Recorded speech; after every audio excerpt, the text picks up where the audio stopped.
What's going on, YouTube? Welcome back to 303 Streets. My name is Brandon Lechuga. If this is your first time to the channel, welcome. So today we're going to be going over, this is the 2022 4xe Wrangler Unlimited Sahara. So really long name, really extravagant, I feel like. But anyways, the point of this is we're going to do an oil change on this.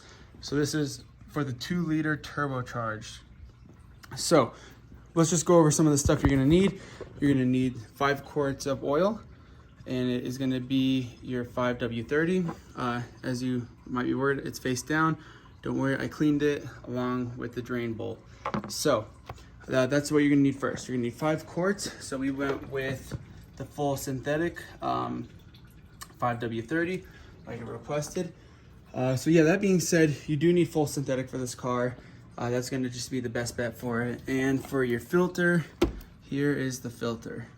This is the Fram Ultra Synthetic. Went with the synthetic oil, so try to keep it the same. It's always good to go with Mopar and stuff, but I'm just gonna go with this because this does have a 20,000 mile life on it. So if I don't change it in between my next oil change, this will be fine. But I usually try to change my filter every 5,000 miles. This car is at currently over 6,000 miles and it has 46% oil life left. To me, that's just pushing it. I know like a lot of new cars, that's supposed to go 10,000 miles. This is supposed to go 10,000 miles. The 4Runner is like 5. I just usually do mine in between 3 and 5,000, especially because we use this car in Turo. So anyways, that's the filter. That's the oil. This is where you're gonna fill the oil. As you can see where my funnel is. There's your oil dipstick. And to loosen the drain bolt, you're gonna need a 13mm socket.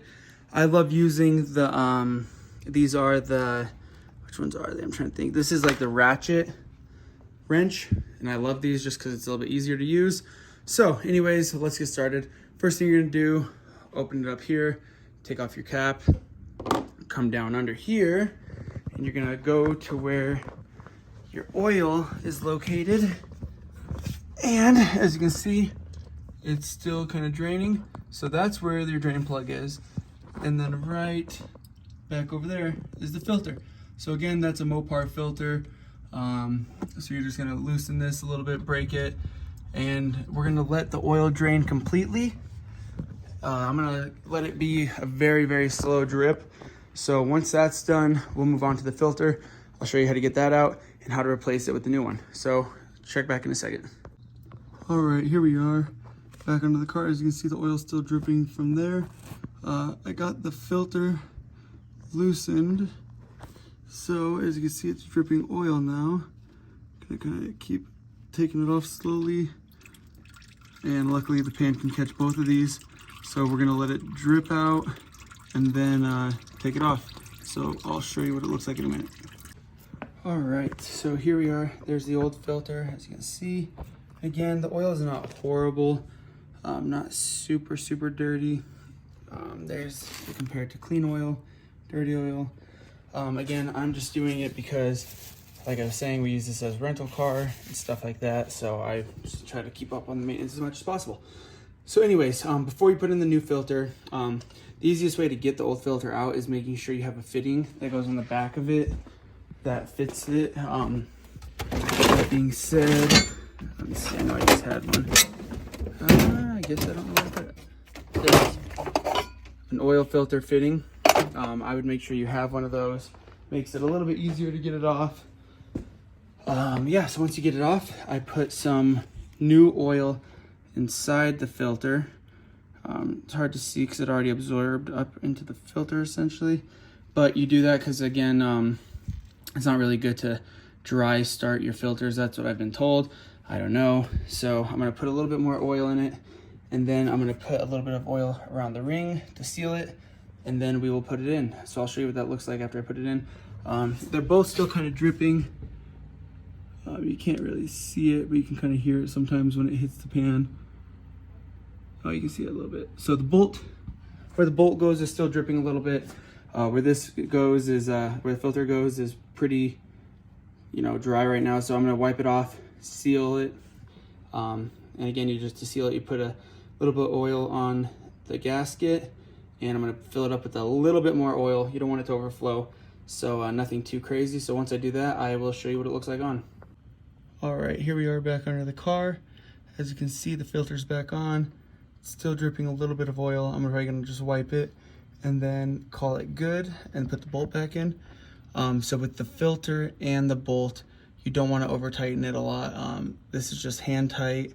Again, even with it being hand tight, see if I can show you really quick.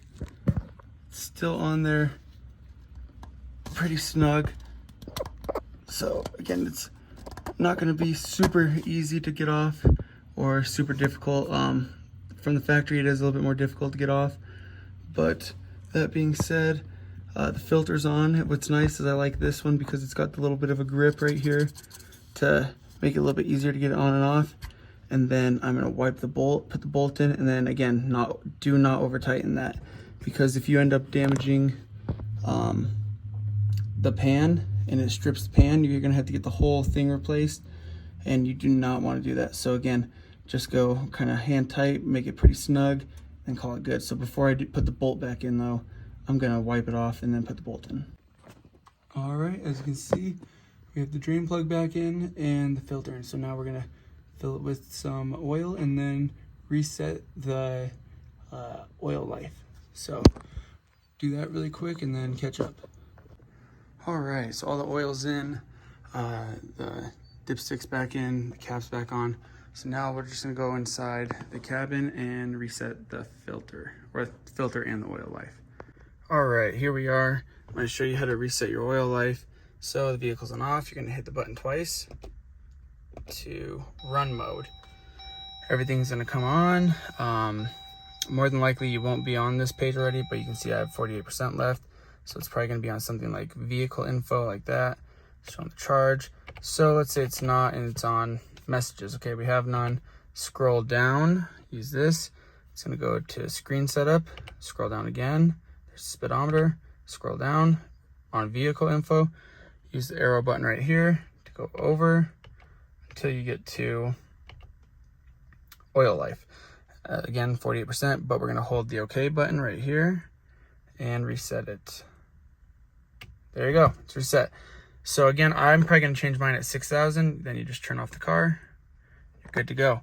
So, like I said, that being said, I'm still probably gonna turn mine, or change mine at least every 6,000-ish miles. It is good for up to 10, but for me, it's just one of those things where I'd rather do it sooner than later, just because you don't want it to, mess up.